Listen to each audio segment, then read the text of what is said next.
Tracardi office hours.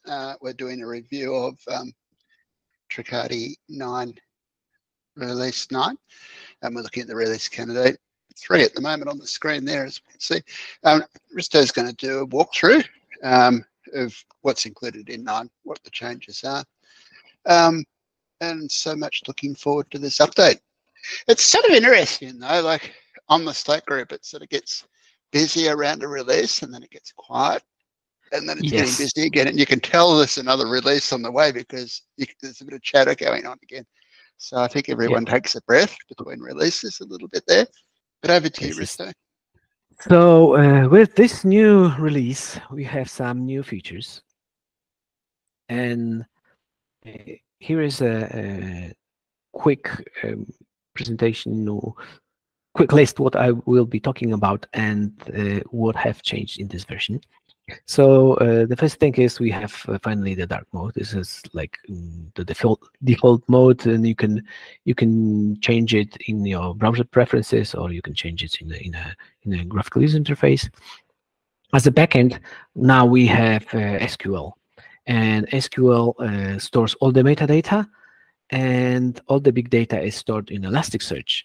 So right now we've reduced the number of indices in the Elasticsearch and moved all that data into MySQL, and that caused a lot of cost savings, especially for the multi-tenant installations. Also, we have like a new deployment process. This is just for a commercial version. In the open source version, everything that we do just is immediately available to the production, unless you just mark it that this is like not enabled. So you can still have some kind of control of what's visible, what's not. And we also reduce the number of workers. And this is especially important for the commercial installation, because we had like 20 workers per commercial installation. And this is like a huge issue for multi-tenant installations. When you have thousands of tenants multiplied by 20 workers, then you have like 20,000 workers that you have to maintain, and this doesn't even takes into account this scalability when you want to scale the workers. So this is another huge saving for the multi-tenant installations. We also added for the commercial version an audiences activations, and it replaced the old workflow segmentation, which was very cumbersome and not very easy to use. You can still segment inside the traditional workflow, but we have, in addition, audiences activations. From the open source version, event segmentation was removed because it was not used very frequently, and everything what you did in post-event segmentation you can do in workflows. And it was just adding time when you consume data, especially when you use open source version, everything is like in one thread. Then adding additional step just made the consumption of an event longer. Okay, and we also have some auto events that are triggered when somebody visits a page, and this is not documented. I will show you how to use it, and if anybody would like to document it, I would be very grateful. And we also have some new built-in events. I encourage everyone to use built-in events because they simplify the whole way you work with Tracardi. Okay, let me jump to the system, and I will show you how it looks like right now.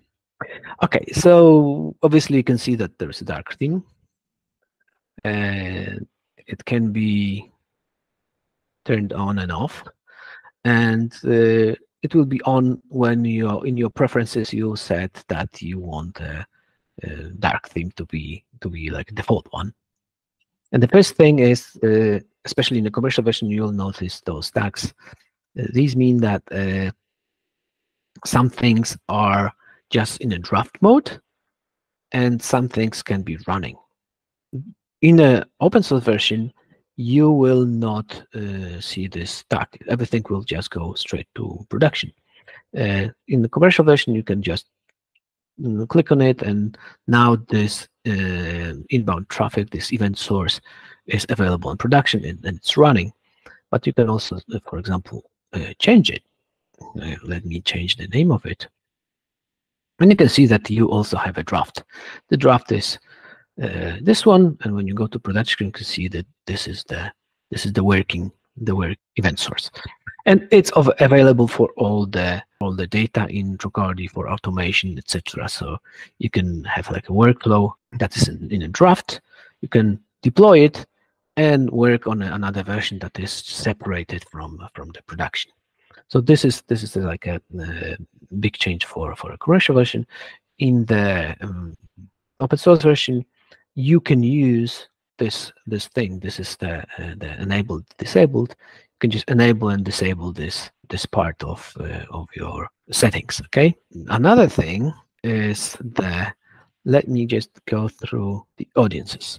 This is also the commercial part. When you can create audiences, audience is a small group of your profiles that were collected, just filtered by some logic, okay, by some rules. So for example, I've created an audience called page view, okay, and in here I wanted to filter all the profiles that had a page view. That count of that page views count, I name it page view count, is bigger than 0. Okay, and I can also add additional events. I can also add like a logic inside the event, so that if there's like a purchase, you can group or sum by some properties, etc.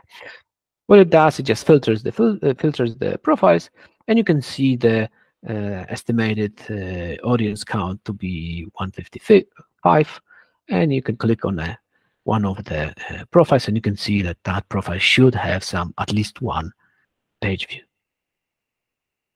Okay, and also we've done a lot of changes, maybe not a lot of, but some changes to how the profile looks. You can see where it's stored in what index, and you can also see if it's available in the cache. Right now, this profile is not available in the cache. If it's available, you can see how long it will be available in that cache. Also, we have some anonymous IDs because profile can be identified by different IDs. Some IDs are stored on different devices, on mobile, on different browsers, and all that identifiers can be seen here. We also added something called the PK primary key, where you can add, if you have like an external system that keeps an information about a primary key of a certain profile, you can also store it, and it will be also available here. So then the profile will not change primary key. Usually it's used this way, that somebody signs in to your web page, your authentication returns a primary key, primary ID, and you store it in the profile. So now it's available, and it's visible on the graphical user interface. Okay, let's get back to audiences. So when I save this audience, let me enable it as well.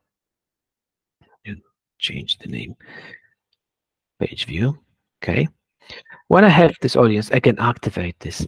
And you have to know that audiences change like in real time. So that's why when I clicked on the audience, this is like estimation of the audience. For example, if I define my audience that I would like profiles that end up in the audience to just visit my page within 1 month, as time passes, this number will change. So this is all in real time. So at some time, I will just activate the audience, and I will just activation 1. I will select my audience, and I will. Right now, we have only technical way of activating the audiences, but we will be adding new ways to activate it. Actually, this is another extension point where we can add code that will do some things, okay? And in the future, that would be like activations to send somebody to lookalike audiences in Facebook, or send the audience to the Google remarketing, for example. Right now, for the programmers, we can send it to Kafka topic. We can define what Kafka topic there should be. I don't have defined it yet, and send it to to that Kafka topic, and some programmer can just use it to do whatever they want. They can send emails, they can send it to Google. They just decide what they want to do with that data. And you can have like multiple audiences and multiple activations. And activation is done when you need it. Just before you do go on, so just I guess the audience and the activations, they're not in the open source, they're just in the commercial. That's correct? Yes. Yes, they need to be. They're not replacing segmentation, though, are they? They're different. Well, the segmentation in the way it's done in open source version, it's very static, because you have like an event, then you run a workflow, and then you take that information about the profile you've collected and the event and put it into the profile, and it stays the same all the time. Even the time passes or somebody just add additional information, you don't have this dynamic nature. Okay, this is like tagging. You say, okay, this person belongs to this segment, but I'm not really taking care if anything changed.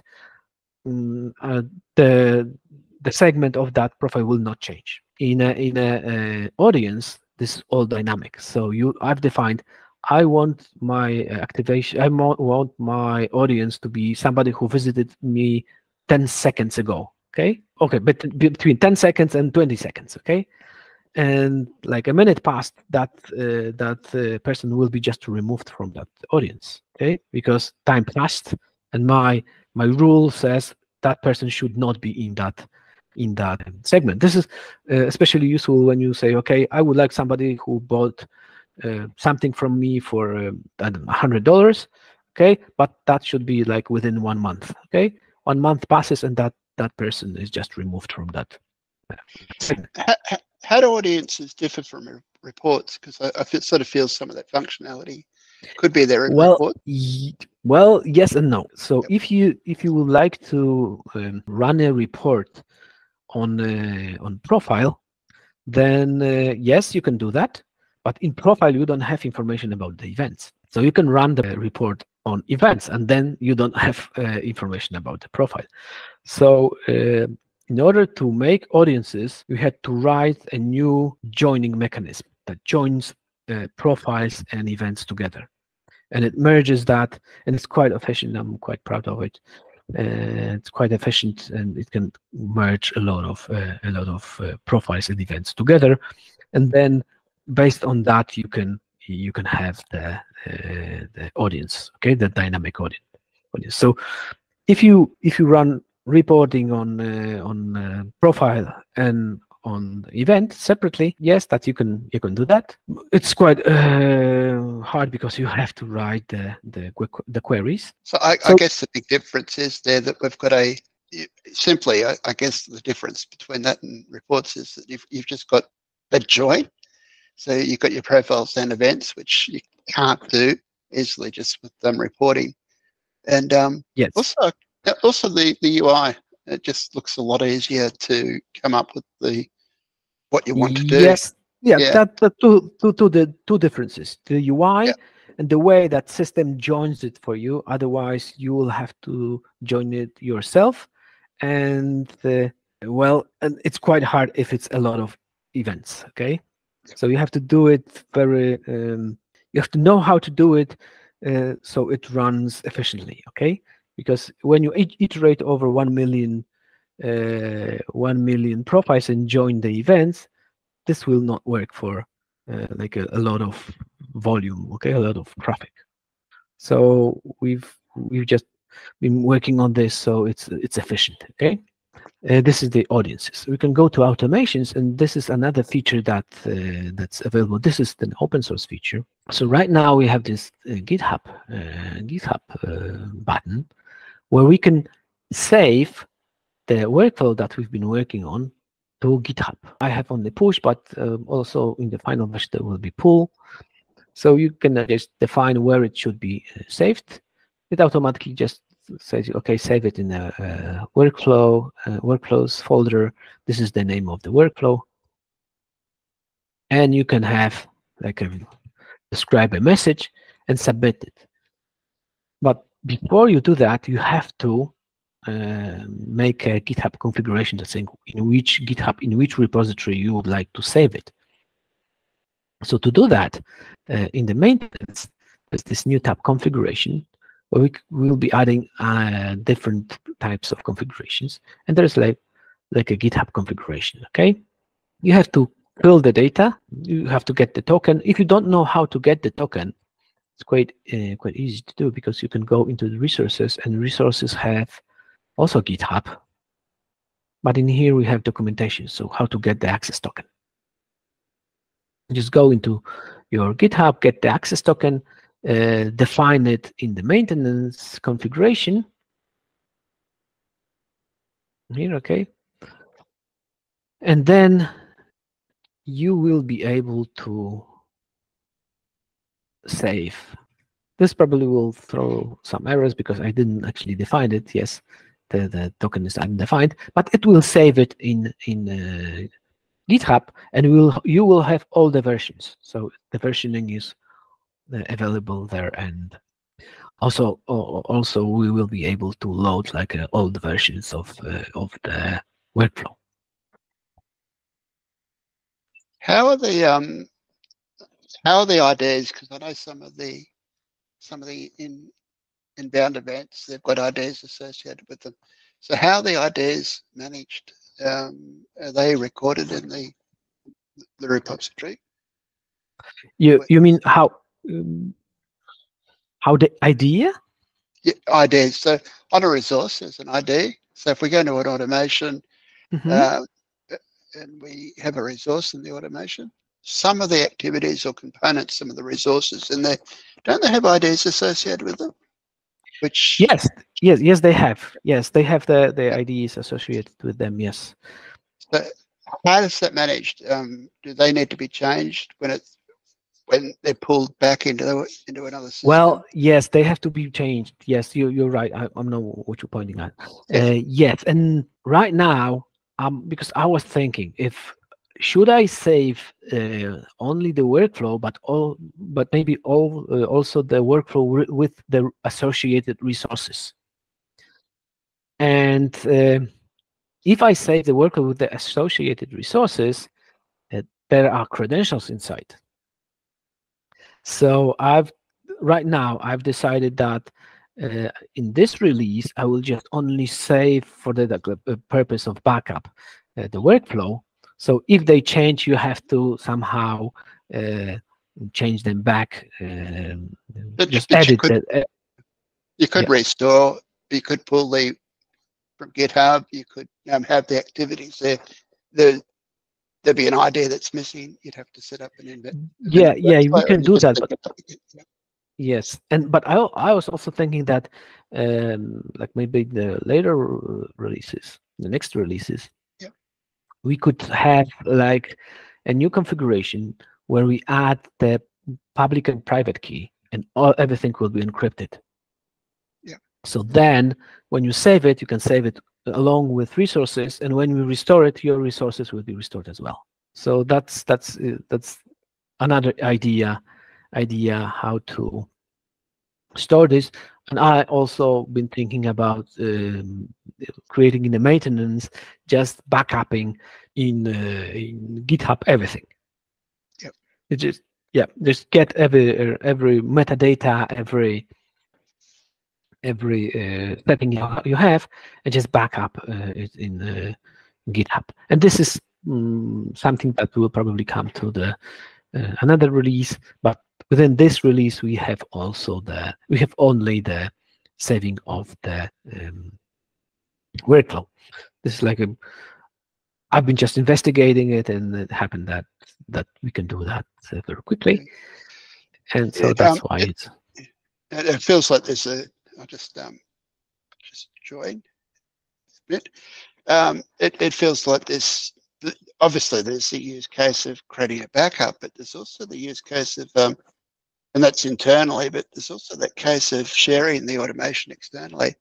And there are some automations that are pretty popular, like the consent automations or any of those basic ones. You could almost put them onto a public repo and say, look, go here, restore them. this is going to get you going. I'm Yeah, just thinking out loud. Yeah. yeah, So this is a very good idea. Yes, yeah, I think about this concept of recipes. Okay, like a a recipe somebody would like to share, they can share it under the GitHub. Yeah, and well, this is this issue with credentials, but maybe we can just have like something new that saying, okay, save it as a recipe, then all the credentials will be stripped. Okay, so you will have resources but without credentials. yeah, I know, like it 100%. But even just internally setting up another instance of Tracardi, because quite often you're doing the same things again at the moment. It's actually not even copy and paste. You've got to go and configure it from scratch. Having this is going to make a big difference. Yeah. Yes, Nice. yes, and Yep. this is something we've been working on. Yeah. Nice. Very nice. There is another thing, and I would like to show this auto events that are not documented, but I would like to show how it works. And actually, I like the new ideas because somebody just shared with me that different behaviors of the customers on the website, and some of them may be very valuable, especially when you look into using the data with the ChatGPT. I have an example of a web page. Okay, right now when we add Tracardi script to the web page, you have to manually add what events should be triggered. Okay, so when this page is displayed, some events happen. Okay, you have to manually put it everywhere. But there are some events that happen after the page was rendered. So, for example, somebody has pointed to me, okay, people usually, when they look at some content, they usually, for example, select some text, and this indicates that they are very much interested in that content. Okay, this interests me. Okay, this is quite interesting. Okay, and that was quite hard to catch by Tracardi. Tracardi could not bind some. Actually, you have to write code. So, for example, if I have some image that is not visible, for example, I don't know, this video, I could not collect the information if actually the customer saw this content. Okay, I was not able to do that. Right now, we can add. Let's see into the source. This is the regular JavaScript that you put on the page, but you can have right now in a configuration something like auto. Auto means that will happen automatically when the page is loaded. So we can have auto events.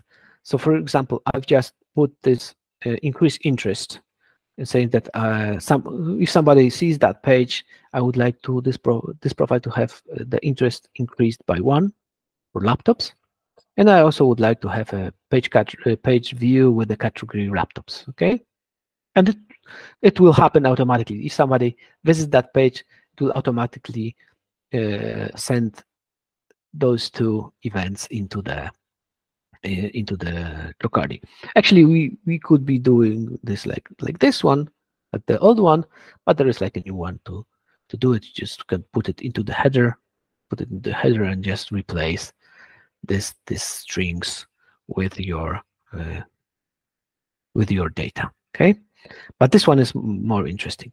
But after the page loads, you can like bind some triggers saying, okay, I would like if the product that if the tag that is that has a tag Tracardi, let me find this Tracardi tag that equals product, so you can see this is this image, then I would like to, and this is what kind of trigger is, it must be visible, then I would like to send an event image viewed. Okay, and then you can put some additional data. I also can put some additional information, what was viewed. So now you can have like tag some parts of your content, and then you will see information in Tracardi that person not only visited your page, but also saw some particular content. Okay, so they scrolled, they did some, they actually saw it. And another one is, there is the same way, you just tag some content, and then you say, if somebody selects the page, please send an event page selected, and then there will be the selected content. Yes? So just looking at the configuration there, are they classes we're looking for activation on, or just back on the configuration on that web page? Just a sec. Yes, here. Yeah. So we're looking for a tag. That tag, is that a class or is it? No, this is this special. Yeah, this is the special attribute called data Tracardi tag. Right. Okay. Yep. So you put it on any content, and this is all the same. You can put it on text. You can put it on whatever you want. Okay. You just indicate which part of your content should be this time visible. Okay, and this part of the content we would like to collect data when the text was selected. And the event we're passing back is imaged view, which is a new. Yeah, this is the new custom event or whatever you want, and the text selected event. This is, you can name it whatever you want. Okay. But I would like to show you what happens in Tracardi. So you can see there is a text selected, and this is the selected text that I've did like before this presentation. Okay, so why this is important? Because notice what we can do right now, because we have automation. We have automation that can send data to ChatGPT. We have events. Actually, those are in the commercial version. Events that are sent saying that the visit has ended. So you can attach some automation to visit ended, collect all the text selected, send it to ChatGPT, and ask what actually this person was interested during that visit.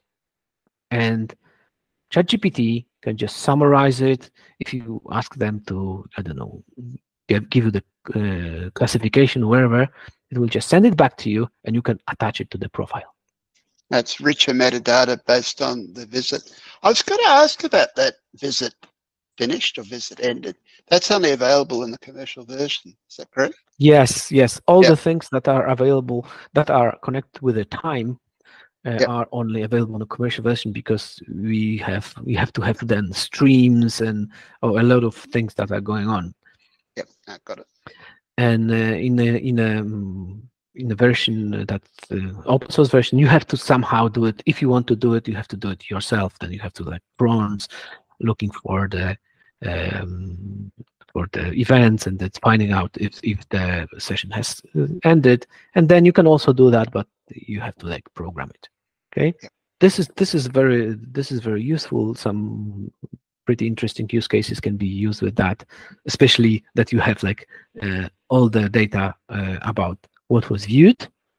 So what page was viewed, you can see, have data actually what actually the customer viewed, not that they visited the page. Okay, if they scrolled, if they saw some particular interesting content. In the case of e-commerce, that would be like, okay, if somebody really saw the price of the product, if they saw the picture, if they saw the description, okay, maybe they selected some text that they are interested in, and all that data can be put into the ChatGPT, and then you have like a summary what actually the customer was interested in. That's very powerful. And that metadata or that summary, that you're running against the prompt to do really whatever you'd like to. But there's a lot of use cases for that. Yeah. Actually, this is it for this this RC3. What do you mean? This is it. There's hips there. Well, yeah, I'm just planning a lot of new things. You know, when I've done something, then I just forget it. Yes. And and actually, I have a favor to ask for everybody who's watching this video.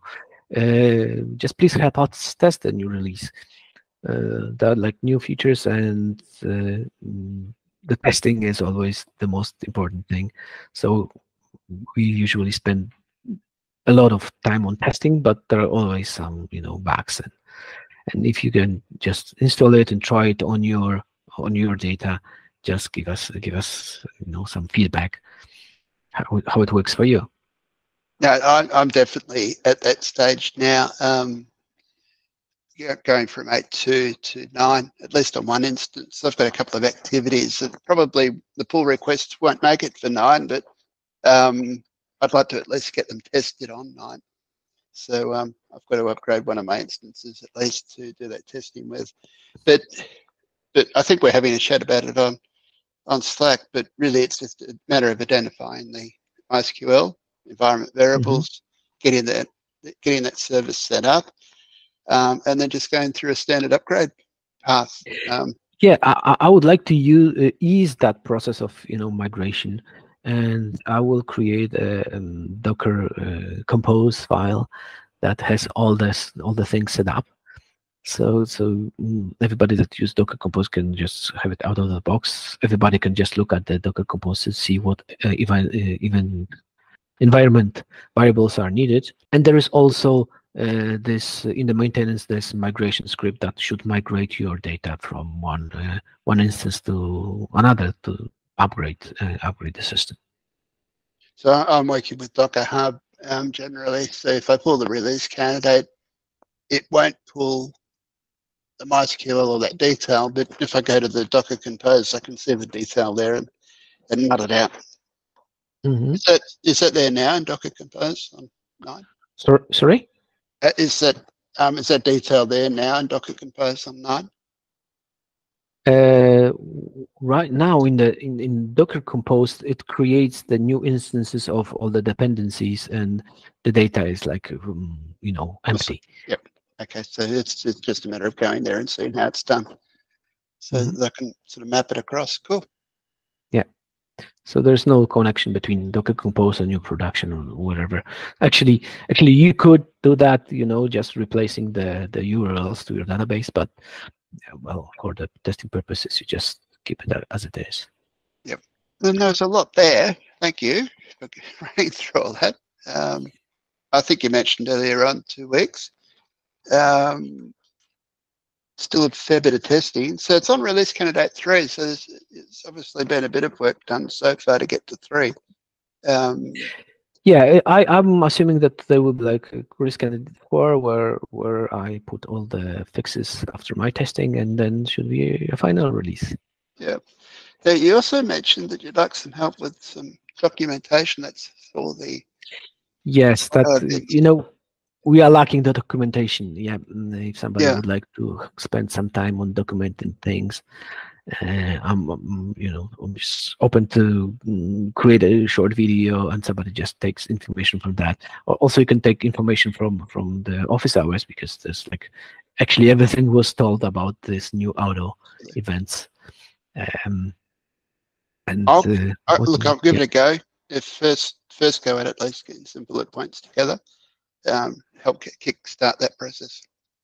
Yeah, what really, because this is not a lot of work. It's usually just collecting some information and just putting it into ChatGPT, and they will create you a beautiful documentation that you could put as a PR. Let's see what I can come up with. Yep, not a problem. Yeah. Oluwatobi, do you have any questions? Yeah. How are you? Okay. Hi, everyone. Good afternoon. So I don't really have a questions. I love the feature you introduced, the ChatGPT of a thing. I just want to ask, the enterprise, is there like a price? What's the cost for the enterprise version? Like? Yeah, just you can contact me, and I can just tell you how we can make some partnership if you would like to sell it, because this is usually like a reselling price, and yeah, and so this is, I think, the best way to talk the enterprise. Okay, just quickly, apologies if my question seems novice. I see that you have a new the Docker Compose. Someone asked in the Slack channel, I said there's something new added to the Docker Compose file. Do you want to share more about the new addition and how does it enhance Tracardi? Yes, yeah, I saw your conversation with some people on the Slack. Yeah, actually the version 0.8.2 added something that we call APM, automatic profile merging. Automatic profile merging is a background process that automatically checks all the profiles if they have, for example, the same email, and they merge them together. So right now you don't have to make a special configuration to merge profiles. You just make sure that the data from the event goes into Tracardi, into profile, and if there is an email, the profiles will be merged. All right, perfect. Thank you. So this is the only one thing that we've added to the open source version. In the commercial version, I have just talked about. I've just reduced the number of workers to the one worker, and that's it. Well, we will put up on the screen all the contact details. Look out for those if you need a Tracardi. Very easy to get started. Just reach out to Risto on any of the contact details will be on the screen. And you get an invite to the Slack, and that's a great place to start if you're trying to work out how to make Tracardi work for you. Catch you later, everyone. Thank you so much. Okay. Thank you. Bye. Goodbye.